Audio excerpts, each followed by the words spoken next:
if you run again, do you think you have enough feedback from your supporters to strengthen your odds of winning?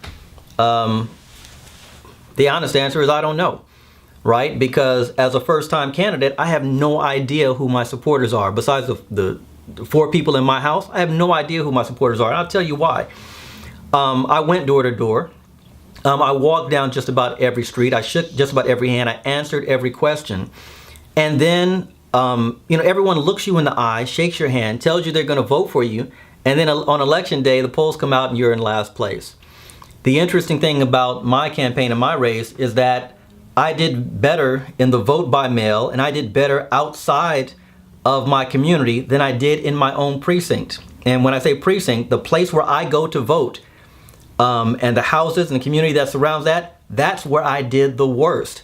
And the interesting thing about my campaign is that that's the very area that I was in every day. These are my neighbors. These are the people that I see every day that knew I was running, that knew what I was about. And I did worse in my own home precinct. So this idea about supporters, especially in a district-wide election as opposed to citywide, you don't know who your supporters are.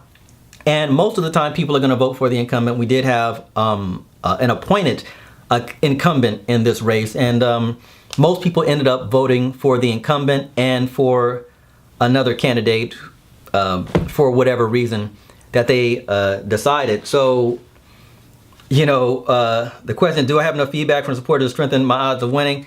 The answer is no, because until you get to the polls and until those results come out, you have no idea who voted for you. You have no idea who shook your hand, looked you in the eye, and told you they were voting for you, and then got in that voting booth and changed their mind. I got some advice from a pretty well-known elected official in Compton, and he said this.